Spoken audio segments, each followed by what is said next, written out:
over the manuscript, I found that his guilt was so obvious that I wrote out the story for a second time, introducing the character of Morland as a scapegoat.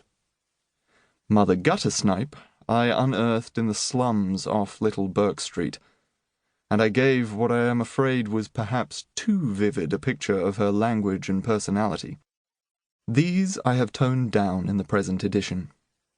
Calton and the two lodging-house keepers were actual personages whom I knew very well, and I do not think I have exaggerated their idiosyncrasies, although many have, I believe, doubted the existence of such oddities.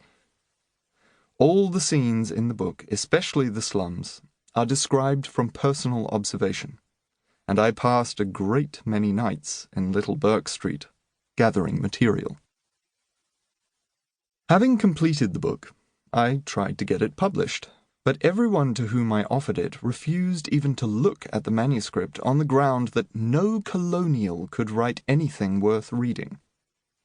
They gave no reason for this extraordinary opinion, but it was sufficient for them, and they laughed to scorn the idea that any good could come out of Nazareth, i.e., the colonies.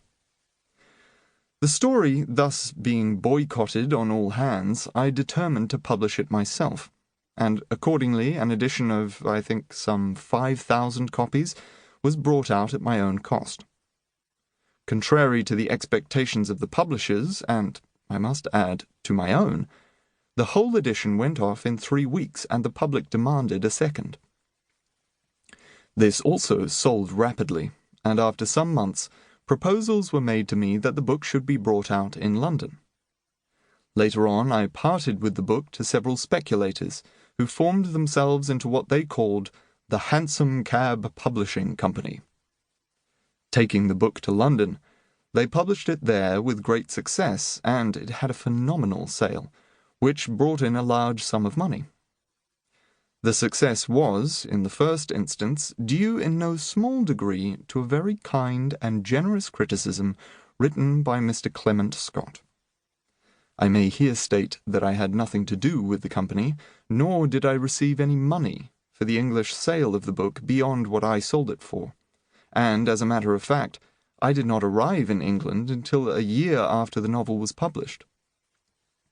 I have heard it declared that the plot is founded on a real criminal case, but such a statement is utterly without foundation, as the story is pure fiction from beginning to end.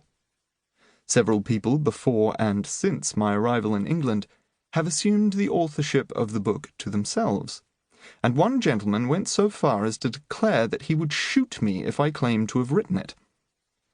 I am glad to say that, up to the present, he has not carried out his intention.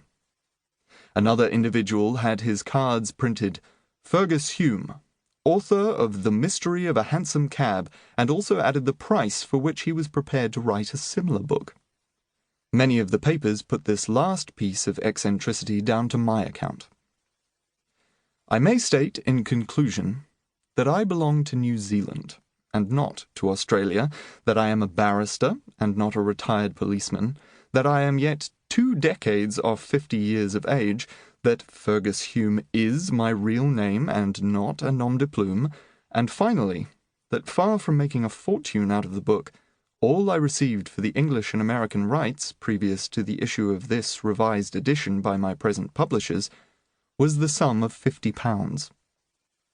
With this, I take my leave, and I trust that the present edition may prove as successful as did the first.